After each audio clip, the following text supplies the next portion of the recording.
Hola, buenos días a todos y todas. Bueno, la idea de este primer encuentro, ya lo vimos el lunes, es un poco hablar sobre la reorganización o la organización del sistema de salud público de Neuquén y, y también el sistema de referencia y contrarreferencia.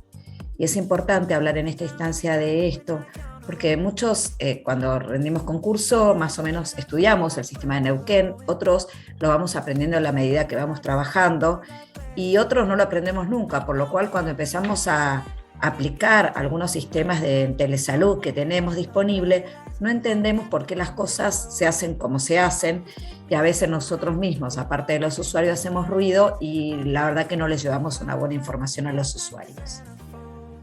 Así que por todo esto creemos que es importante uno de los primeros encuentros hablar de este tipo de estructura que estamos inmersos dentro del sistema de salud. ¿Se escucha bien, Sebastián? Así que te voy teniendo de referente. Bueno, voy a empezar. Se escucha perfecto, Ade. En la medida que se vayan anotando, van pasando para la asistencia. Recuerden que si tienen email, el Gmail, algunas asistencias son directas y si no lo van preguntando en el chat. Lo mismo, ¿se ve la pantalla? Sí, a ver, sí, se ve perfecta. Bueno, entonces esto es un poco, ¿no? Cómo se organiza sectoralmente el sistema de salud y este sistema de referencia. Para los que el otro día no estuvieron en la presentación del lunes, mi nombre es Adelaida Goldman. Yo soy de formación, aparte de veterinaria, les cuento, pero eso fue otra vida que tuve. Soy médica, tengo dos especialidades, médica legista y médica emergentóloga, y hace más de 3 años estoy en la dirección asociada de servicios médicos del hospital. El hospital tiene una dirección general, que es el doctor Lamel, y unas 3 direcciones asociadas, y yo ocupo la parte de los servicios médicos. En esta foto lo que podemos ver, junto con Sebastián Soler y demás, es el primer curso que tuvimos, esta capacitación en cuestiones de telemedicina y telesalud, que se hizo el año pasado. Y la verdad que si bien eran encuentros semipresenciales, virtuales y también presenciales, ahí empezamos a ver que había otras modalidades de aprendizaje y que esto no solo era necesario para algunos grupos selectos del Hospital Castro Rendón, sino que seguramente todos lo podían aprovechar desde el lugar que estoy ocupando en toda la provincia. Por eso nació este curso que tanto pensó Sebastián, ¿no? En que lo fuimos acompañando. Bueno, esto es un poquito nuestro sistema de salud. Es un sistema de atención integral. Cuando nosotros pensamos de integral, parece atención general, pero no, tiene que ver con que tiene diferentes lineamientos, ¿no? Y tienen que ver con algunas acciones que se deben implementar, como la vigilancia en el medio ambiente. Ejemplo, citamos frente a COVID, si ahora hay más H1N1, promocionar la salud como tan importante porque sabemos que todas las promociones de salud tienen que ver con un impacto grande, un impacto más barato y un mejor impacto en la gente. Y cuando hablamos de promocionar, no solo salir a decir la vida saludable o el no tabaco o el ejercicio físico, sino la promoción secundaria, que es la captación la captación temprana de ciertas patologías, tomar la presión, la glucemia, el control de niño sano o el control de salud anual, es una forma de prevención secundaria, porque si tiene algo lo voy a agarrar a tiempo. Y después hay otras promociones, terciarios o cuaternaria incluso, que habla de otras acciones, pero ya cuando ya están las secuelas, pero para disminuir el impacto de esa enfermedad. Vigilar, controlar, atender, rehabilitar, recuperar. En verdad, todo esto habla de este modelo de atención integral. Y una gestión transparente de los recursos, ¿no? Y cómo participan los diferentes niveles de atención y cómo este sistema escalonadamente se va aumentando su complejidad. Y es un poquito hoy en resumen lo que vamos a ver en este PowerPoint. Muchas veces cuando uno habla de la organización del sistema de salud, los mismos usuarios o los mismos trabajadores dicen, ¿pero dónde está escrito? ¿Quién lo dijo? ¿Cuál es el marco legal? Yo tengo derecho, los pacientes tienen derecho. En verdad sí hay un marco legal y es muy importante porque es el sustento que nos habilita a hacer lo que hacemos y va describiendo los diferentes ámbitos y los principios de este modelo de atención integral por complejidades crecientes, con una georreferencia marcada, que nos habilita a reorganizar el sistema de salud. Y este sistema de salud, y cuando hablamos de escalonamiento o de complejidades crecientes, es porque ya en el 1969 en la Secretaría de Estado habla que, de acuerdo a lo que tiene, las actividades que realiza, qué nivel tiene cada establecimiento. Y entonces, cuando están definidos los niveles de establecimiento, uno puede encontrar el escalonamiento. El 6 le sigue al 5, el 6 le sigue al 5 y el 5 del 4 y demás. Igual siempre hay algunos saltos. Por ejemplo, en nuestro caso nosotros somos nivel 9, porque si bien durante muchos años fuimos nivel 8, en el momento que se empezó a hacer trasplantes pasamos a nivel 9, pero muchas veces hay ciertos niveles que no existen porque no están bien definidos. Pero en general, a grandes rasgos, sí sabemos las especialidades que tenemos, y más o menos en esta definición de niveles tenemos una aproximación. Y este marco legal que nos regula nos implica una organización que en Neuquén es por área programa. El área programa no solo está definido por una georreferencia, sino también por acciones en concreta en terreno.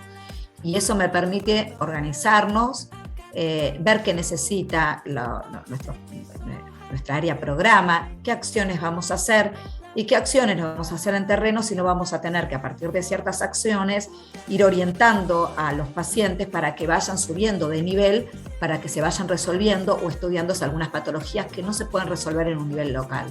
De todas maneras, con una premisa y con un paradigma, y cada vez es más real, que el 80% de las consultas y las patologías que presentan nuestros pacientes se pueden resolver o acompañar en el primer nivel de atención. Y eso es lo que nos redefine la atención primaria, ¿no? Muchos problemas de salud sabemos que no se pueden resolver, y esta red consolidada de referencia y contrarreferencia termina incluso muchas veces fuera de la provincia. Nosotros tenemos algunos pacientes que tenemos los trasplantes hepáticos, tenemos que derivar a Buenos Aires. Algunos pacientes, por ejemplo, los gran quemados con situaciones muy complejas de resolución, se derivan a Buenos Aires, y no mucho más. Hasta hace poco derivábamos las cardiopatías congénitas, muchos pacientes oncológicos. Hoy prácticamente la derivación a Buenos Aires es muy baja, pero si no tuviéramos alguna situación o algún estudio o alguna cirugía o intervención que no podríamos hacer, se deriva a Buenos Aires y el paciente no tiene obra social a costo de salud pública, ¿no? Este sistema de salud y este mapa medio borroso habla de cómo estamos redistribuidos. Somos zonas sanitarias, tenemos 6 zonas sanitarias, la mayoría dice, pero yo conozco 5, ¿no? Incluido Metropolitana. Bueno, les cuento que el Hospital Castro Rendón es una zona en sí misma. ¿Por qué? Porque tiene un área programa, que es alrededor del hospital, porque no tenemos un centro de salud, pero además nuestra área programa es toda la provincia.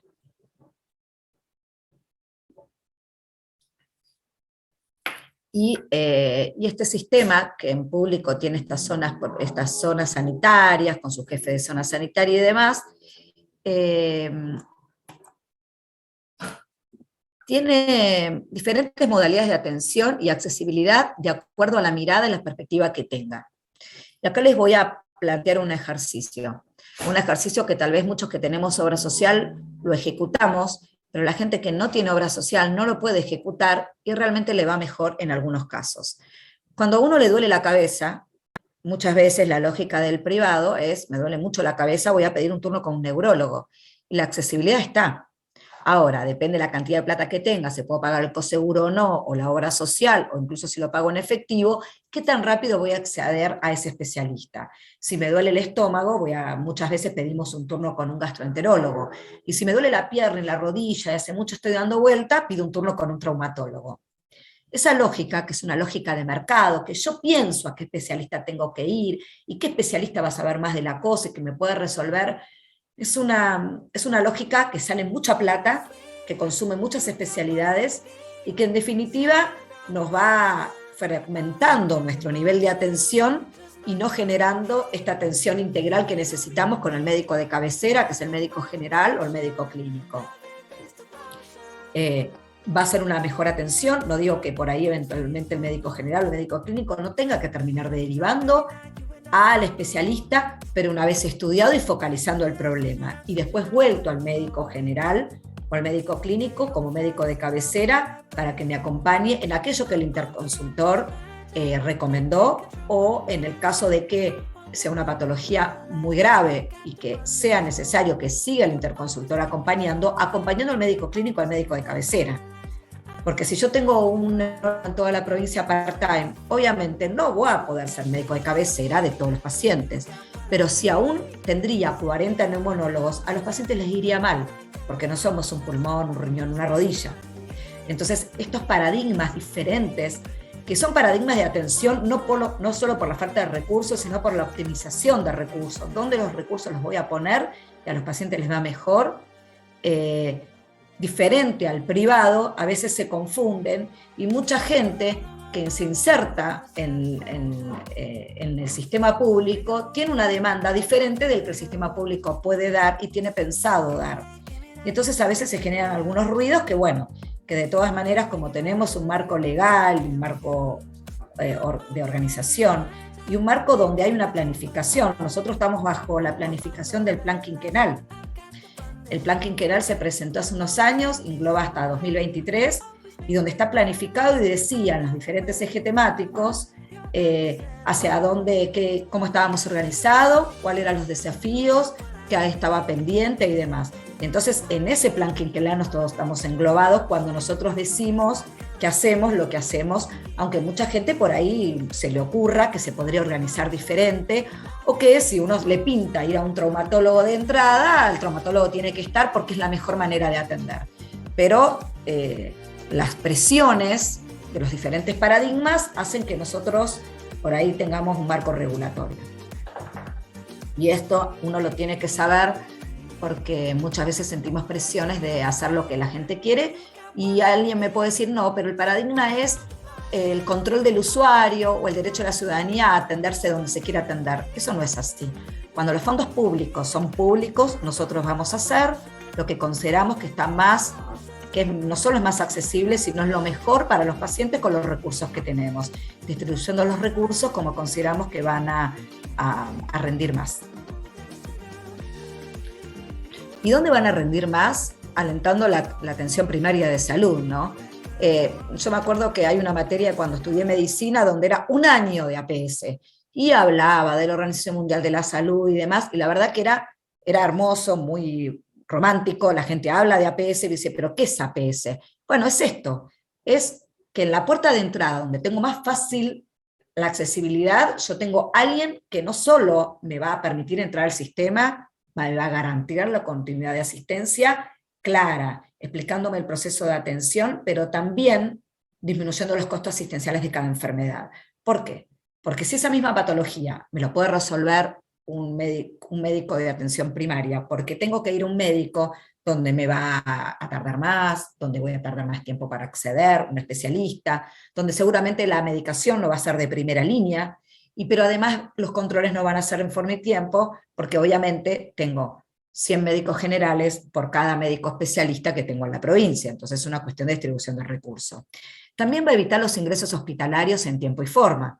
Si yo solo voy a ver con el diabetólogo cuando me va a controlar cada 3 meses si es insulina que no resultó, se puede dar, pero yo pierdo la visión del control de la glucemia, del control de la vista, del control de la parte podológica o el pie del diabético, la nutrición del diabético y todo lo que sí se puede evitar para que muchos pacientes diabéticos no tengan complicaciones como ACV, como infarto y demás, y solo pienso que es la insulina, esa superinsulina que me tiene que dar el diabetólogo, que no lo es, realmente voy a realizar exploraciones y prescripciones que son innecesarios. No están exentos de riesgo, pero además me van a hacer perder tiempo. Por lo cual la APS tiene que ver mucho más con esa definición tan romántica de atención primaria de salud, que muchas veces piensan que es primitiva y sin embargo no lo es. ¿Por qué? Porque hace muchas veces la atención primaria, hace de gatekeeping. El gatekeeping es en Inglaterra, donde todo el sistema es único, no tenemos privado y público, interrelaciones, todo público, todo el mismo sistema. yo no, sí o sí tengo que tener el que me hace management, el que me va a coordinar, el que me va a hacer el rector, ¿no? Y esta puerta de entrada va a ser esencial como estrategia, pero no solo de control de costos, sino porque hay evidencia que el acceso irrestricto a la especialista induce la demanda de servicios costosos, intensivos, innecesarios, con consecuencias graves sobre saturación de servicios únicos en la región. Ejemplo, si yo tengo que la gente que quiere ir al neurólogo puede ir al neurólogo, el paciente que realmente necesita un neurólogo porque tiene una esclerosis amiotrófica o una epilepsia refractaria o con una neurodegenerativa o patologías que solo tienen que ver el neurólogo y que incluso los medicamentos de alto costo que tiene que indicar el neurólogo está sobresaturado porque está atendiendo a aquel que quiere ir restrictivamente a atenderse con un neurólogo porque tiene una cefalea y no le va a ir bien el sistema.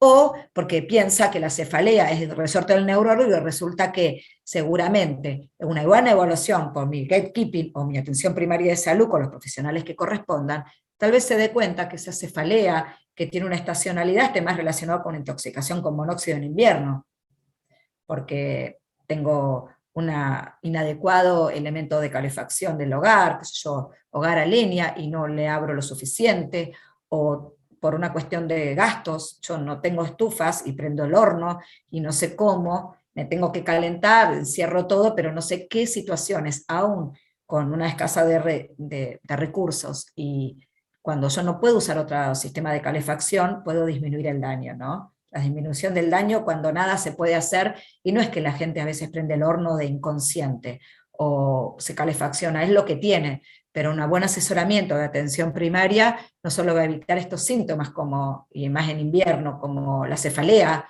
estacional del invierno, que está muchas veces asociado al monóxido, sino también consecuencias graves como ACV, infarto o muerte por monóxido, ¿no? Entonces, bueno, esta mirada que tiene nuestra atención primaria y nuestro profesional de atención primaria son mayores, generan menos costo y generan más resultados. Y muchas veces cuando hablamos de atención primaria, no es que solo van a limitar y ejercer una función de filtro. Entonces parece, a veces le ponen en los dibujitos, yo acá no lo puse para que no se haga muy largo, pero como una persona que está sosteniendo la puerta para que los pacientes no entren. En verdad no es solo de filtro, porque si no sería, bueno, una puerta de entrada, porque si no, no tendría responsabilidad. Yo voy dejando pasar algunos que lo vean el especialista y otros no tanto. Y sin embargo, no es eso, porque yo voy dejando pasar, los evalúo, algunos tienen que pasar para un especialista, pero yo eso no es que pierdo la responsabilidad. Después tengo que seguir en las fases posteriores en ese proceso de atención. Incluso cuando se internan y después vuelven en el mismo hospital o en el mismo centro de salud, ¿no? Entonces, como la atención primaria no solo es la puerta de entrada, sino mantiene longitudinalmente la relación del profesional con el paciente y del profesional con el sistema.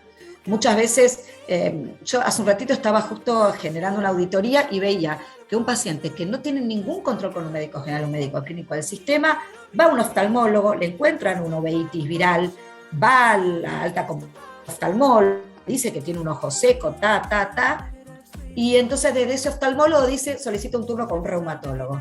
Y ese paciente, porque me tomé el trabajo de hablar con el paciente, nunca le habían hecho un laboratorio, nunca le habían hecho un control de presión, 60 años. Entonces, más allá de que el oftalmólogo le dijo que le parecía que tenía un reumatólogo, acá, en verdad, si yo quiero darle una buena prestación del sistema, es donde necesito una atención de la APS. Seguramente al problema oftalmológico lo verá un médico general, después el médico general lo estudia, le pide estudios, y si ve que tiene el perfil reumatológico positivo, o incluso con la solicitud de un médico clínico, recién ahí va a ir al reumatólogo. Si no, el reumatólogo, cuando tenga a los pacientes realmente de reumatología, no va a poder atender al resto, ¿no? Y cuando a veces uno suma tantos pacientes, está restando a los que más necesitan una acción. Entonces es esto, ¿no? Cómo la atención primaria está involucrado en toda la longitudinal, en toda la atención, como un eje longitudinal. Y este paciente de atención primaria, o que entre los profesionales yo lo tengo que referenciar y contrarreferenciar. A veces la referencia es solo para este lado, ¿no? Entonces, después los pacientes, y yo que sigo haciendo guardia y soy emergentóloga, discúlpeme, señor, ¿su médico de cabecera quién es? El neurólogo. ¿Y su médico de cabecera quién es? El gastroenterólogo. Pero usted tiene diabetes y presión alta, ¿quién le da la medicación? Y no, me lo da el neurólogo, el ginecólogo y demás. Pasa muchas veces en privado, muchísimas veces en privado. Fíjense cómo la lógica del privado, que no está pensado en una cuestión de mercado. Yo hago más propaganda porque a mí me conviene ver muchos pacientes y cobrar mejor.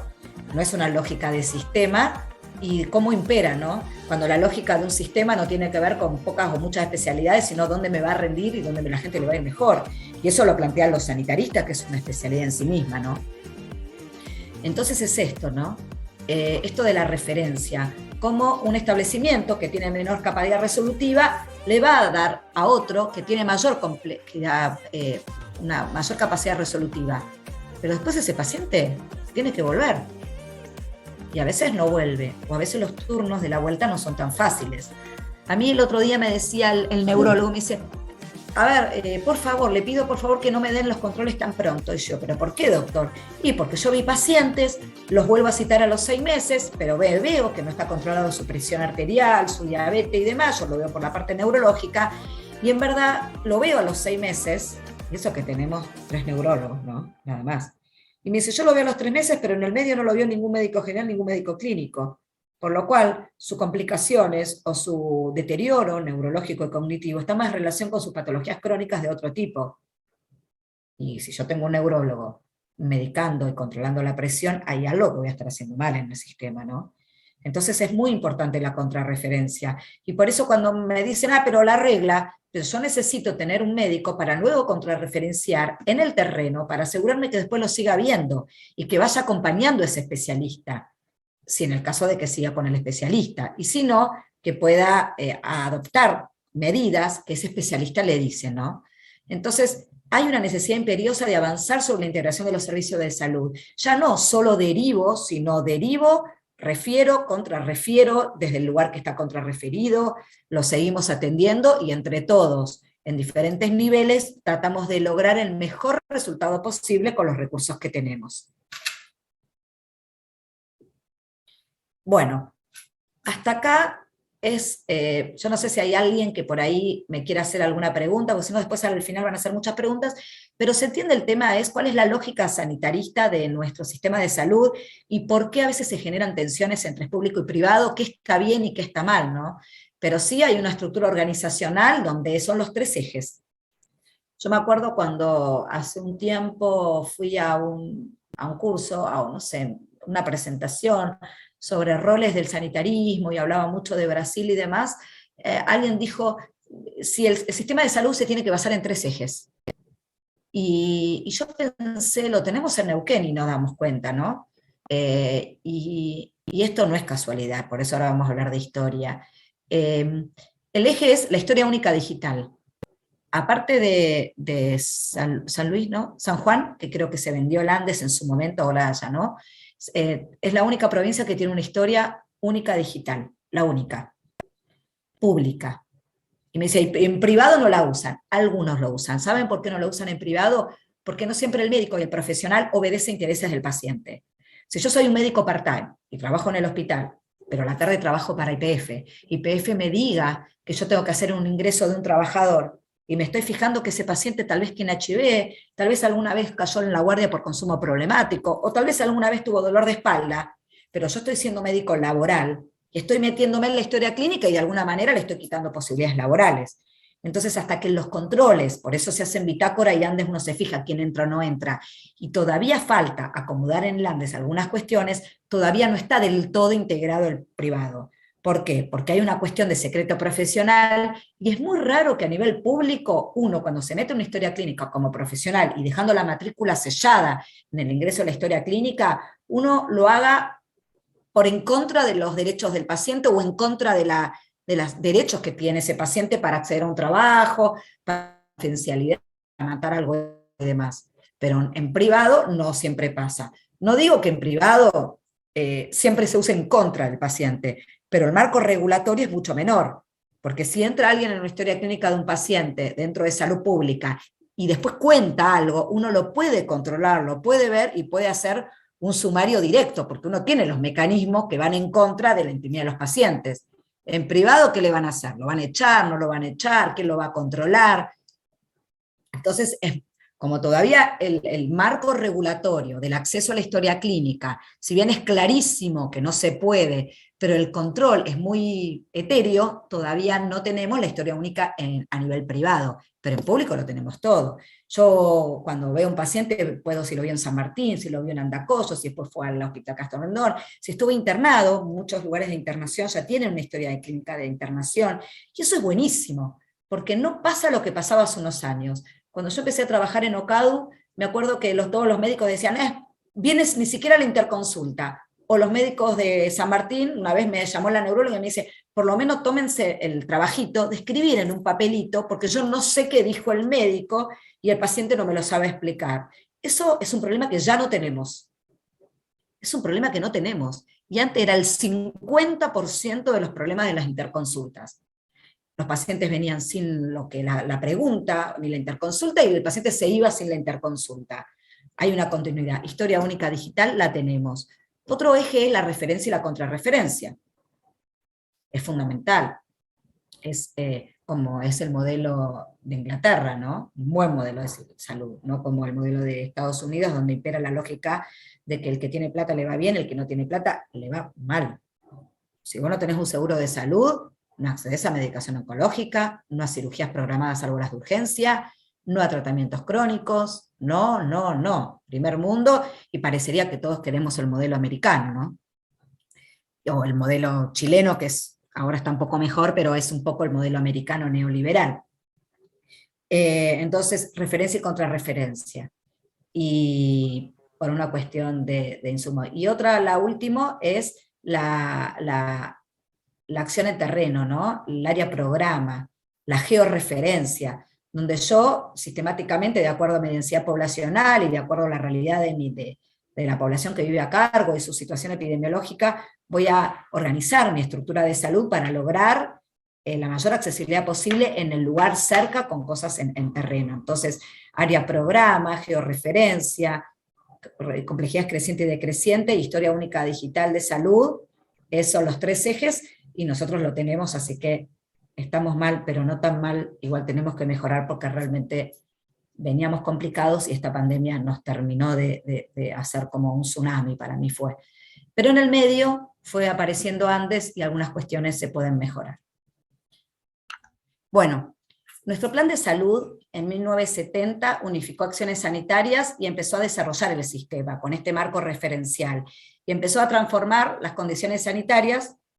Nos empezamos a convertir en una referencia a nivel regional y nacional. Y claro, la verdad que uno cuando sabe todo lo que nos falta, todos los pacientes que quedan sin atender, la gente que da vuelta, la gente que está esperando un medicamento, la gente que por ahí no accede a ciertos controles, la gente que va a los centros de salud y están cerrados, o incluso en el hospital, cuando espera 3 meses un turno y por ahí hubo paro o hubo alguna situación y no lo terminan atendiendo, uno siempre ve el medio vaso vacío, ¿no? Y la verdad que le duele, y entonces a veces hasta a uno le da un poco vergüenza de hablar qué maravillosos somos. Pero yo les aseguro que conociendo otras provincias, porque otras provincias trabajan con nosotros, no estamos tan mal como otros, pero deberíamos estar con la provincia que tenemos mucho mejor, ¿no? Pero sí terminamos siendo igual, somos un marco de referencia a nivel nacional de esta estructura que tenemos y cómo con ciertos costos podemos lograr mejor resultados. Yo hace la semana pasada, tenemos un problema de un paciente sin obra social que está esperando hace 3 meses, hace 9 meses, una medicación que le tiene que dar Nación, que se llama los anticuerpos monoclonales. El anticuerpo monoclonal sale más de 1 millón el tratamiento por mes. Si la gente no tiene obra social, lo paga la provincia, y lo da el reumatólogo, por eso es lo que a veces algunos reumatólogos tratan, ¿no? No es que solo porque si me duele, o esto, o el ojo. Son enfermedades muy graves y con muchos problemas, y muy invalidantes, y entonces, pero esta persona tenía SUMAR y Nación le tiene que pagar. Entonces yo llamo a Río Negro para decir, ustedes están teniendo el mismo problema, porque aquí la gente que no tiene obra social, en un mes la provincia le paga. Si tiene obra social, lo paga la obra social, pero si tiene SUMAR, lo tiene que pagar Nación. porque no está dentro de la capital. Entonces, ¿ustedes qué problema tienen? Entonces en Río Negro, el referente de Río Negro me dice, no, nosotros no tenemos problema porque no tenemos reumatóloga. Ningún paciente de Río Negro está con anticuerpos monoclonales. Ah, con razón no tenían el problema, porque no tienen reumatólogo directamente. Entonces, no es como nosotros, que no, ¿cómo puede ser que no tenga la medicación y el anticuerpo monoclonal y que no llega de Buenos Aires y demás? En otras provincias ni existe la posibilidad que lo tengan. Pero no digo que está bien que dure hace 9 meses, porque de hecho es nación que se está atrasando. Pero a veces ni nos damos cuenta de lo que tenemos, porque estamos solo insertos en el problema, en todo lo malo que por ahí tiene nuestro sistema, que lo tiene, y algunos errores importantes, sino no vemos tantas fortalezas que tenemos, que lo naturalizamos. Y bueno, si uno naturaliza lo que está bien, y si uno es crítico con el propio sistema, a veces no naturalizamos lo que está mal, y bueno, y eso nos hace que estemos continuamente tratando de mejorar. Ahora viene el censo. Los datos censales, tenemos una población más o menos de 800.000 habitantes. Y sin embargo, no hay más hospitales de los últimos 20, 30 años, ¿no? Tenemos una esperanza de vida de 81 años y es la más alta de mujeres del país. Y la segunda de varones. Eso en el dato censal 2010. Va a ser interesante los datos que salgan.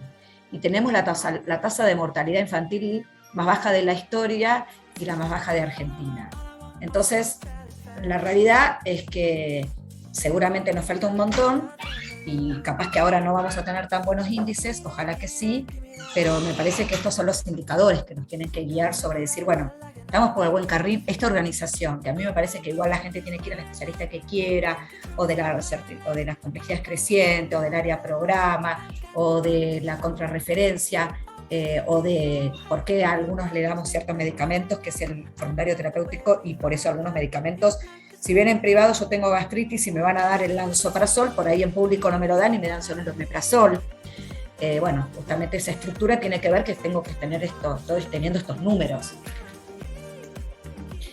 Y es esto, ¿no? La política de salud. Optimizar el desempeño de la red escalonada, referenciar efectuar el sistema de salud, centrar en la atención primaria una variedad de ofertas de diferentes dispositivos en el territorio, y a la medida que los territorios se hagan fértiles para la multidisciplina, tenerlos.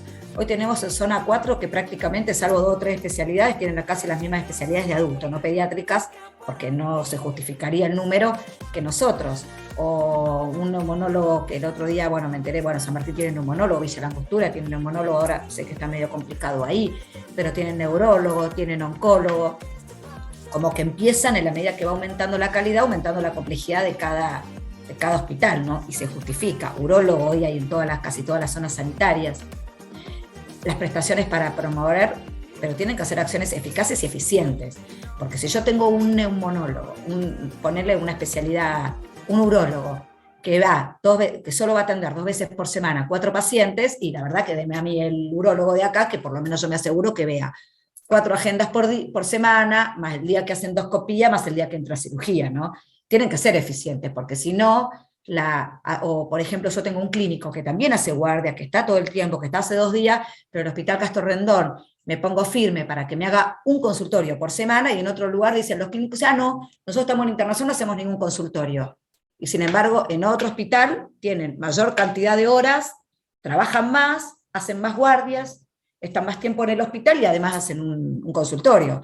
Entonces, la realidad es que cada uno sabe cómo hacer sus acciones eficientes, pero la ineficiencia de otros sectores no va a repercutir directamente en la eficiencia de otros, ¿no?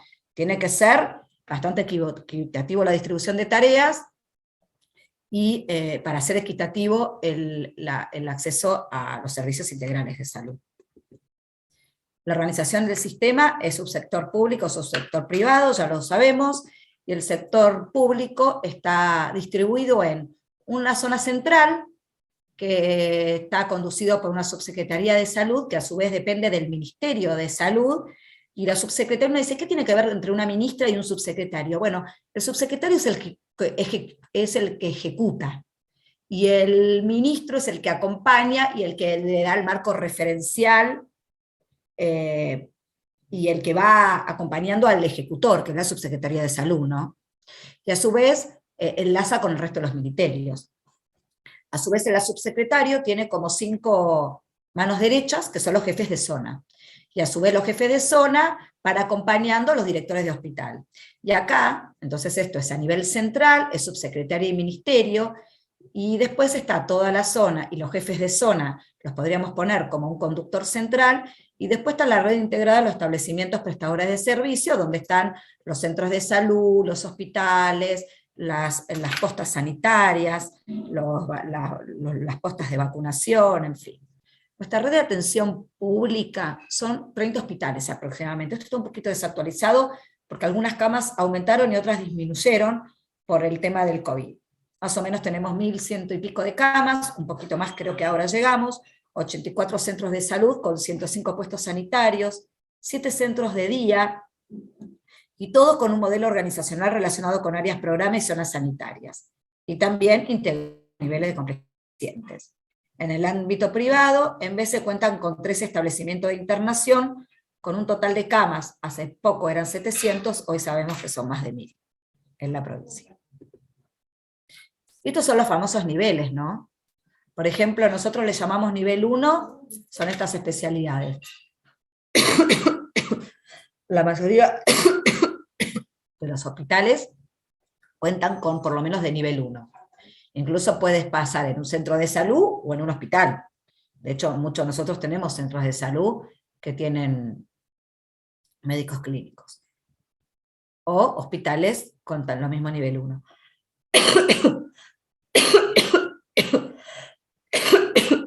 Estoy saliendo de una neumonía. Bueno, después nivel 2, donde la mayoría de los hospitales zonales tienen, donde tengo la mayoría de las especialidades, y nivel 3, donde la mayoría son resorte del Hospital Castro Rendón. Por ejemplo, traumatólogo de columna. Me duele la columna, ¿voy a un traumatólogo especializado de columna? Y no, voy a ir a un médico general, porque puede ser un cólico renal, puede ser una lumbalgia, puede ser una lumbosatalgia, me van a derivar al traumatólogo. Todos los hospitales, cabeceras de zona tienen traumatología, el traumatólogo me va a sacar una placa, o me puede pedir una tomografía, o incluso una resonancia, y si realmente no se puede resolver en ese nivel, lo va a mandar al traumatólogo de columna para evaluar si es quirúrgico o no es quirúrgico, pero no necesariamente después toda la vida va a seguir con traumatólogo de columna. Este ejemplo pequeño habla del médico general, traumatólogo tercer nivel de complejidad. Y uno dice, sí, el traumatólogo de columna sabe, el que sabe más de la cosa. Y no, porque si hubiera ido directamente al traumatólogo de columna y primero nos hace una ecografía o una radiografía, capaz que se le escapa un tumor. Porque hasta que consiga turno con el traumatólogo de columna, por ahí pierde meses y no hace el diagnóstico temprano de un tumor de columna vertebral o de otro tipo de complejidad que por ahí comienza con dolor de columna como un aneurisma de aorta. Cuando hace unos años, hace 4 años, creo 5 años, no sé si me está escuchando Carlitos, pero él por ahí se va a acordar, yo me acuerdo que este era el modelo de la de referencia y contrarreferencia del Castro Rendón. De hecho, esto lo saqué de una filmina, y en su momento mostraba el doctor D'Angelo cómo eran las diferentes vías de llegada al hospital. Acá había un lugar donde la gente iba con el papelito, había alguien de gestión de pacientes y recibía, o se lo mandaban por fax, seguramente habrá alguien de la época del fax. Pero les recuento, y yo siempre cuando hemos hecho cursos les cuento, que estaba Dominga, que recibía los fax, pero el jefe de Dominga solo le daba el fax para el 50% de los días. Al día 15 ya se quedaba sin papel de fax. Y cuando ella le pedía, necesito más fax porque me pide más turnos, dice, ¿para qué ponemos más papel si igual no tenemos más turnos? Y toda la gente que del día 15 al día 30 no mandaba un fax, como no sabía si había papel o no, se quedaba con la duda y esperando el turno. Y más o menos tardaba ese turno entre 9 meses a 1 año en dárselo. Porque entraba igual, si el paciente venía y hacía la cola en el Castro, tenía más prioridad sobre el famoso listadito del fax que se generaba. Eso hace 5 años, no hace 40, hace 5 años. Después, sí, en vez de gestión de paciente apareció la pandemia del H1N1. De hecho, la neumonía que tengo hoy es gripe A, a partir de gripe A. Ahora estamos de nuevo con un brote. Y y entonces ya no hubo más gestión de pacientes. Directamente lo ponían en un buzón. Y yo me acuerdo que el primer día que estuve en ese lugar, lo primero que hice, saqué el buzón y decía, no, pero no tenemos dónde poner. Entonces, porque de ese buzón venían los centros de salud, o la gente con el papelito lo ponía en el buzón, y una persona se fijaba a ver si la interconsulta estaba bien hecha o no, y a veces priorizaba el turno, y si no tenía, nadie le avisaba que el turno no le iban a dar porque no correspondía. Y como la historia no estaba unificada, tampoco se escribía ni en el Andes, ni en el TOP, ni en nada, ¿no? La verdad que era bastante complejo y no le iba muy bien a la gente hasta hace 5 años. Ahora se complica, hay algunas complicaciones, pero estamos mejor. Hoy es así. Desde los CAPS, uno va a derivar al hospital de menos complejidad, hacia el hospital regional. Por ejemplo, estaban los chicos de Aluminé, seguramente van a mandar a Zapala. Espero decir bien, porque si no, bueno, voy a decir otro centro de salud por las dudas que... Las Coloradas deriva a Junín, Junín a San Martín de los Andes, San Martín de los Andes al Hospital Castro Rendón. Si es que no tiene esa especialidad, y si es que en la medida que va aumentando complejidad, porque no es solo el especialista, sino todos los estudios complementarios, van avalando, no lo puede resolver y necesita la interconsulta. Y termina en el hospital. Todo esto es a través de Andes. En la mayoría se recepciona en OCADU, salvo algunos servicios muy puntuales que directamente recepcionan, como endoscopía, oncología, recepciona. Y en el caso de pediatría, en la OCDE, adultos y pediátricos. La mayoría de las interconsultas que echan los profesionales, cuando son especialidades de muy baja posibilidad, de muy alta demanda y pocos especialistas, son los mismos servicios que auditan y escriben en las historias, van viendo la historia clínica de los pacientes y escriben las historias clínicas a veces, aunque dice, bueno, volver con el clínico, sacar un turno con un médico general, muchas veces el especialista escribió en la historia clínica por qué consideran que se puede resolver a nivel local, incluso hacen recomendaciones, hacen un laboratorio, pedir tal estudio para que cuando, en definitiva, después eventualmente vuelva el paciente y si realmente corresponda, ya venga mejor estudiado. A diferencia de Metropolitana, nosotros tenemos centros de salud que directamente derivan al Hospital Provincial Neuquén, que son los de zona metro este. Para los del interior les cuento que la zona metropolitana se divide en muchos centros de salud que se dividen en 3 ejes. Zona este, que deriva al Hospital Castro Rendón, zona centro, que deriva al Bucar Roldán, y zona oeste, que deriva al Heller. Y a su vez, el Bucar Roldán y el Heller, como si fuera un hospital regional, nos deriva a nosotros si hay alguna especialidad, alguna situación que necesita mayor complejidad. Y también ahora lo maneja OCADU. Y esto, lo que vamos viendo, es una red un poco más ordenada, o por lo menos un tránsito ordenado de pacientes, o que por lo menos es trazable, ¿no? Y es esto, ¿no? Es la asociación de los centros asistenciales. Mejora la eficiencia, da un nivel de eficiencia, hay una cooperación que es muy difícil acceder por otros mecanismos. Me fijo que sí, que lo había visto un oftalmólogo en un hospital que nos derivan a nosotros, le habían hecho una ecografía, todo, tenía una patología, un ojo seco y demás, pero nunca tenía un médico general ni un médico clínico. Si yo a ese paciente le doy un turno con un reumatólogo, en verdad va a estar complicado. Es este tema que yo hace un ratito creo que conté el mismo ejemplo. Está complicado, no tenía médico general, no tenía médico clínico, no tenía estudio. Tiene diabetes, pues capaz el ojo seco es por la diabetes, y no por una cuestión reumatológica. O por ahí tiene hipertensión, o por ahí tiene otros problemas de salud, o por ahí tiene un problema social, o por ahí tiene una calefacción a leña. La verdad es que a veces, más allá de que no tiene obra social y que seguramente si corresponde va a terminar, la realidad es que es muy difícil el acceso por otros mecanismos y uno lo puede trazar y ver si la gente entra por la ventana o no, y da mayor equidad. La mayor equidad es darle más oportunidades al que menos tiene. Yo les cuento, y a veces es difícil entender para la gente metropolitana, que aunque la densidad poblacional es mayor en metropolitana que el resto de la provincia, acceden más turnos zona del resto de la provincia al Hospital Castro Rendón que a metropolitana. Eso es porque mucha gente metropolitana tiene obra social, sí puede ser un poco, pero no la mayoría, el 80% no lo tiene, en el interior sí, pero tiene que ver porque al tener servicios de emergencia o a tener otros resortes y demás, u otras disponibilidades de médicos clínicos, especialistas en los hospitales, muchas veces es menos vulnerable esos pacientes, y tienen más otro tipo de soporte, que no son los oficiales, pero hacen que si tiene algo complicado terminen estudiando. ¿Cuántos pacientes por cefaleas crónicas, se sincopa, terminan en la guardia, le hago una tomografía, le encuentro un tumor y al ratito lo está viendo el neurólogo, ¿no? En la metropolitana, pero eso no ocurre en el interior. Por eso el interior tiene prioridad por zona metropolitana, porque justamente, y uno puede trazar eso, y uno puede mostrar cómo es el acceso a los mecanismos, porque hay una red que es más transparente. Es lo que ya nos decían la Organización Panamericana de la Salud, dicen, formen redes y traten de que sea difícil acceder por otros mecanismos y que uno pueda trazar, porque excepciones hay un montón, y eso nos permite la flexibilidad de un sistema. Si no hay un sistema líquido y flexible tampoco es bueno, pero bueno, uno lo podría rastrear. Este es el Andes, la mayoría conoce Andes, o tenemos en el sistema de internación, MPI, tenemos un montón de cosas, incluso hasta el centro coordinador tiene su propio modelo, y bueno, y también eso nos permite también un poco, cuando hacemos las auditorías, o cuando vemos la trazabilidad de los pacientes, poder tomar las mejores decisiones. La mayoría lo conocen. En este curso van a ver, uno de los encuentros es el módulo Andes de TOP, y ahí vamos a terminar de hablar de la referencia y contrarreferencia, y de algunas cuestiones que estamos viendo que es necesario conocer para optimizar el recurso.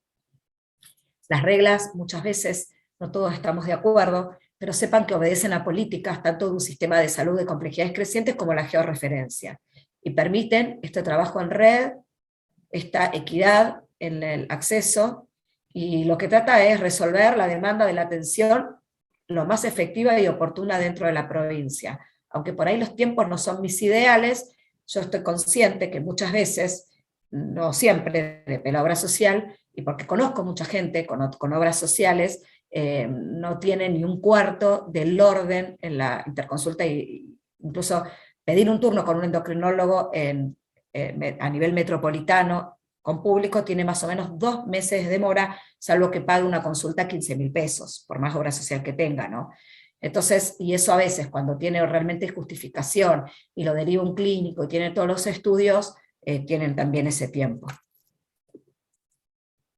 Esto es un poco de nuevo para ver cómo son las derivaciones. Muchas especialidades que necesitamos que lo vea un clínico son porque son subespecialidades clínicas. Entonces, si son subespecialidades clínicas, lo tiene que ver primero un clínico. Y vemos que cuando lo ve un clínico, de 100, hacemos que el 80% se resuelve en la atención primaria de salud. El 20% lo tiene que derivar un especialista, traumatólogo, clínico y demás. De 10 que terminan en un clínico, solo 2 van a terminar en un subespecialista, porque el médico clínico tiene un alto poder de resolución.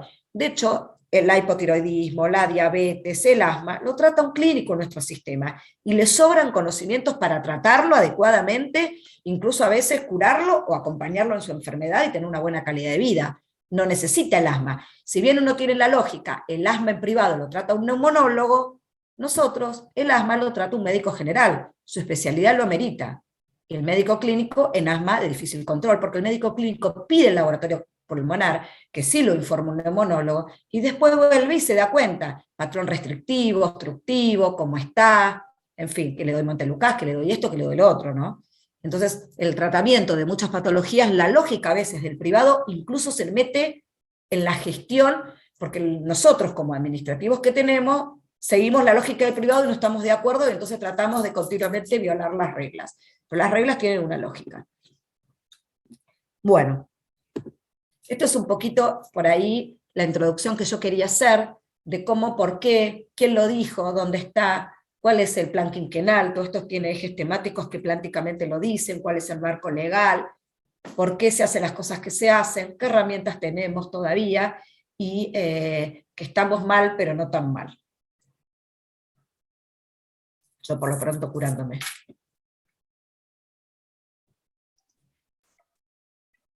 Muchas gracias, Ade. La verdad que impresionante la presentación que acabas de realizar. Bueno, no sé si querés tomarte un ratito más para contestar alguna pregunta.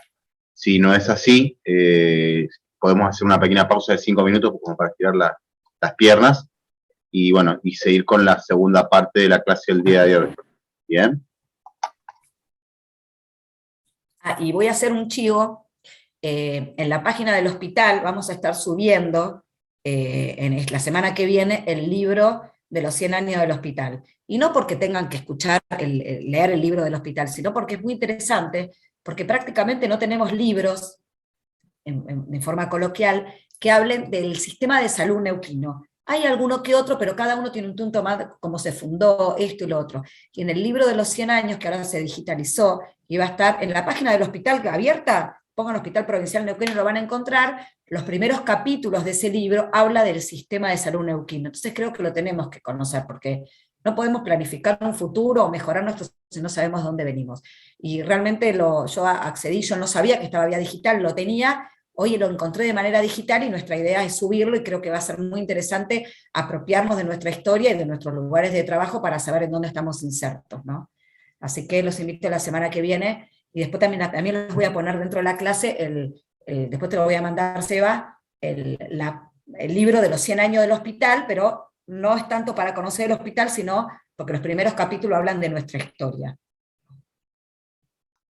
Dale, no hay ningún problema.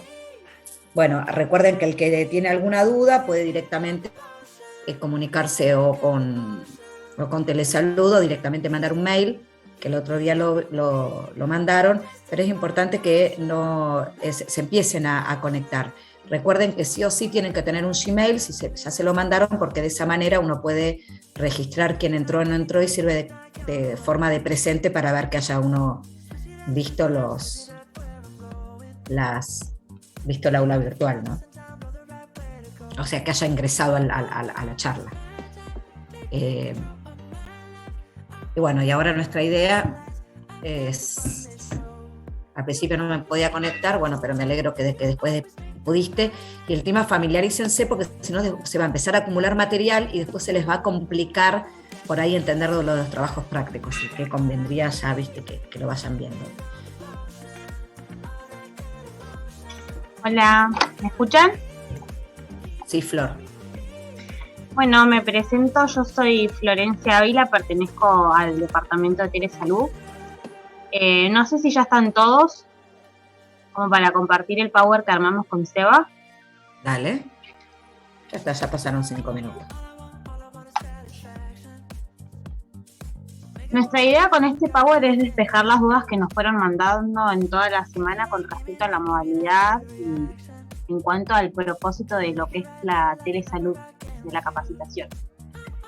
La idea de este power también es explicarle cómo se originó la capacitación en telesalud. Nosotros ya previamente generamos una capacitación con algunos administradores.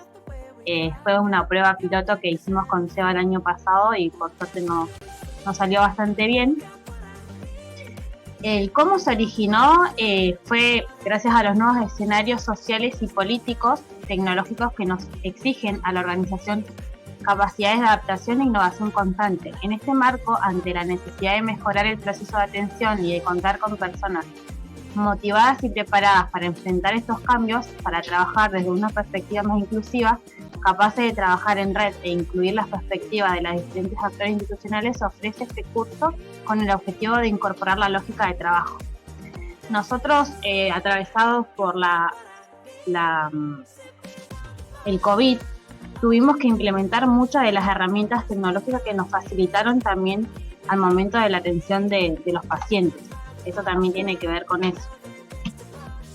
Nuestro propósito es que puedan articular el desarrollo cotidiano de sus tareas para analizar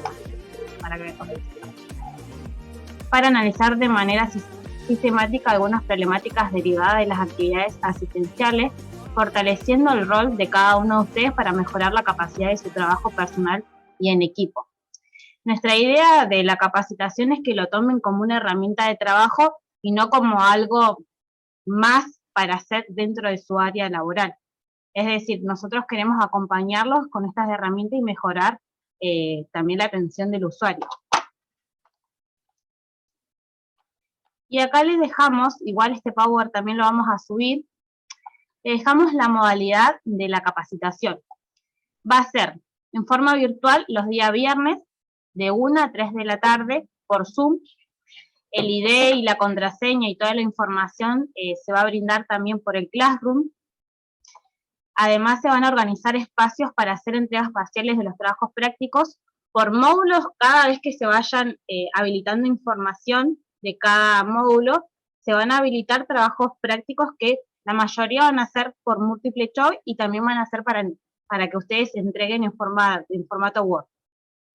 Estos trabajos es muy importante que sepan que van a ser múltiple choice, y si ustedes quieren mejorar la nota, cada intento va a ser el puntaje final como un... Claro, se va a hacer un promedio. Digamos. Un promedio total. 3 intentos y se hace un promedio entre los 3 intentos. Eso hay que dejarlo en claro porque por ahí nos ha pasado el año pasado que no sabían el puntaje de cada trabajo.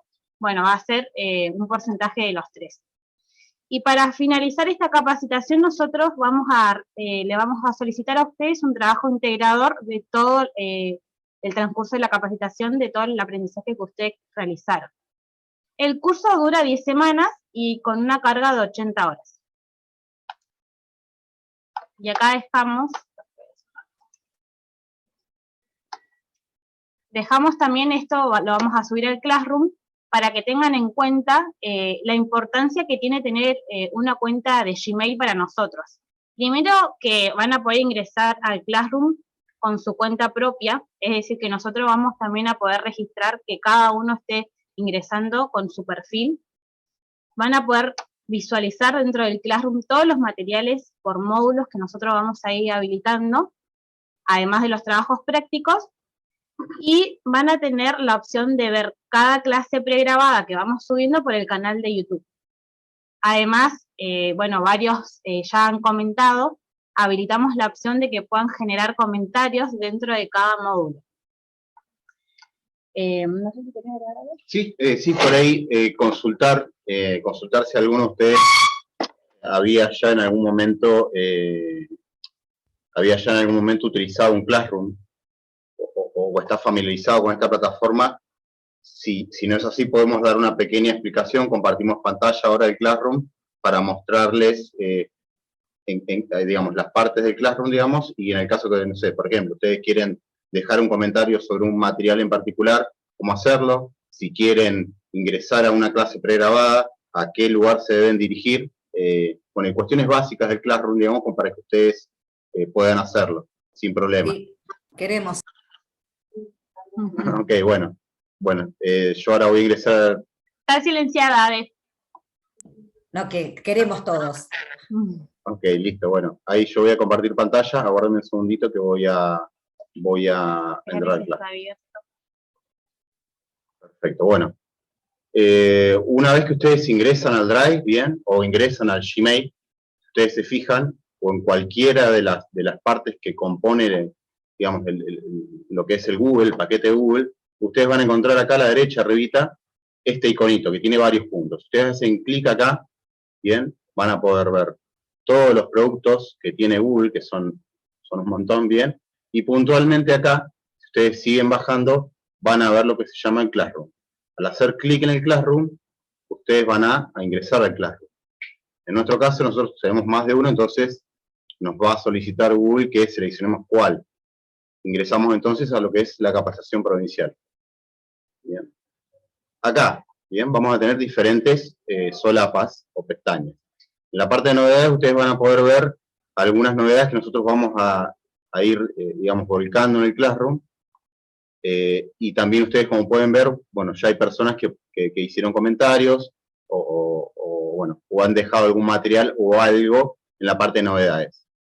Un ejemplo, si yo quisiera dejar un comentario sobre esto que publicó, por ejemplo, Silvina Romero, simplemente lo que tengo que hacer es hacer clic aquí, ¿bien? Y escribir el comentario o responder una duda que dejaron, ¿bien? Ahora, ustedes se fijan acá, yo puedo ver trabajo en clase, ¿bien? Y acá es donde ustedes por lo general van a ingresar para ver, digamos, todo el material que se va a ir volcando. Y si ustedes se fijan acá, nosotros podemos ver que, por ejemplo, en la presentación del equipo docente y del curso, ¿no? Ya hay 3 comentarios realizados. Entonces yo entro acá, bien, voy a poder ver el material, el contenido, digamos, que está subido, y además los comentarios, ¿bien? Estos comentarios, obviamente, no solamente los podemos leer nosotros, los pueden leer todos. Misma lógica, si yo ahora me voy, por ejemplo, lo que son los ejes de trabajo y hago clic acá, voy a poder ver, en este caso, 2 PDF que están subidos y la clase, ¿bien?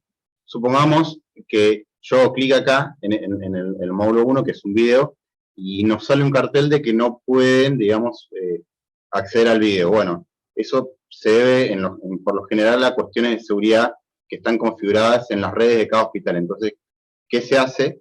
Tenemos 2 opciones, botón derecho y abrir este enlace en una pestaña nueva o en una ventana nueva, bien, o hacer clic en la tecla control del teclado, dejarla apretada y con el botón izquierdo del mouse hacen clic acá y automáticamente eso se va a abrir en YouTube. Bien, para aquellos que han tenido ese problema, porque también nos contactaron por eso, de que no podían ver el material. Bien. De nuevo, Seba, entonces pongo control y hago clic en el video. Y la otra opción es botón derecho sobre el video del mouse y abrir en nueva pestaña o en nueva ventana, lo que a ustedes les sea más cómodo, ¿bien? Se redirige automáticamente a la página de YouTube.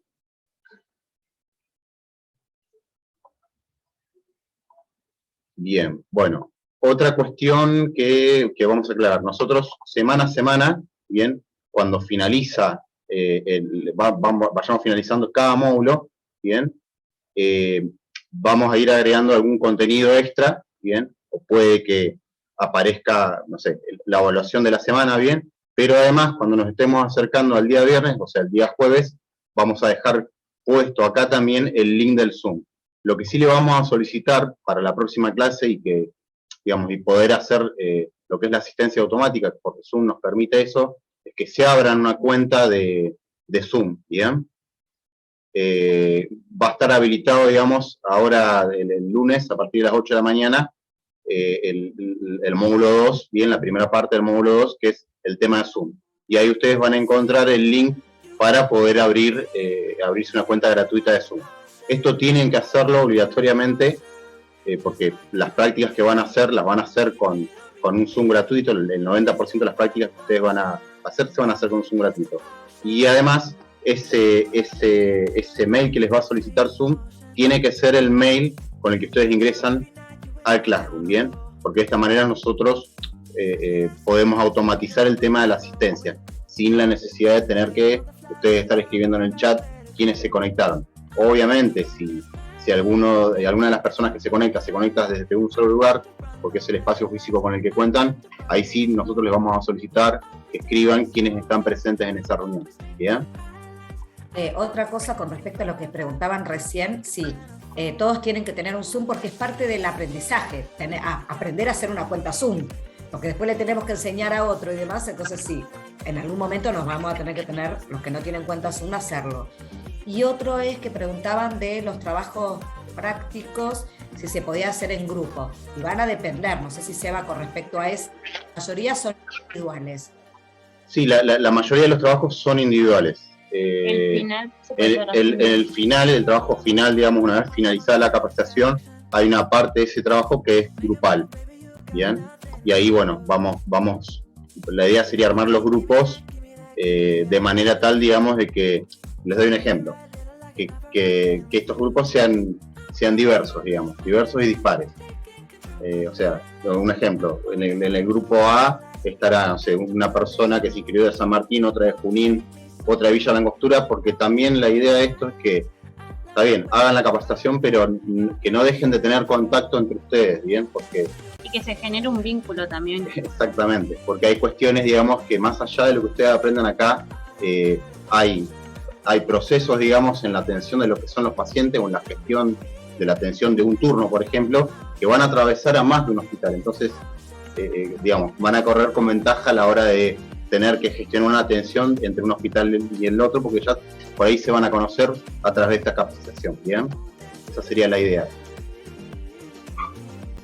Bien, y después hay una pregunta que nos hace mucho, que también la hicieron en el chat, es ¿por qué no podemos prender los micrófonos y las cámaras? Bueno, el ejemplo es muy sencillo. Si ustedes están en una reunión donde hay 100 personas, ponerse de acuerdo para ver quién va a hablar primero, quién después, sería un quilombo, digamos.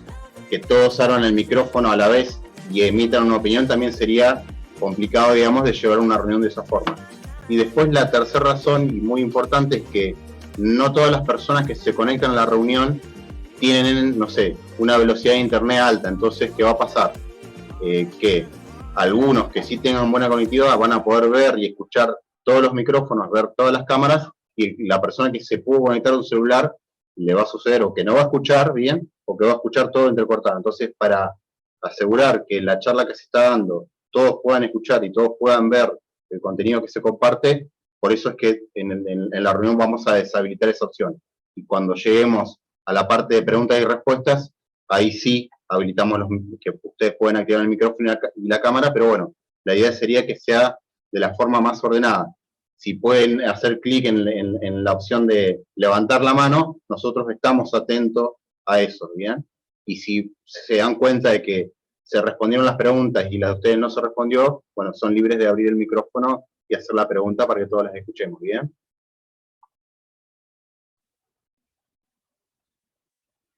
Sí, quedó claro. Perfecto, bueno, ¿alguna duda, consulta que quieran hacer los que están conectados o de este lado? ¿Alguien que quiera hacer alguna consulta?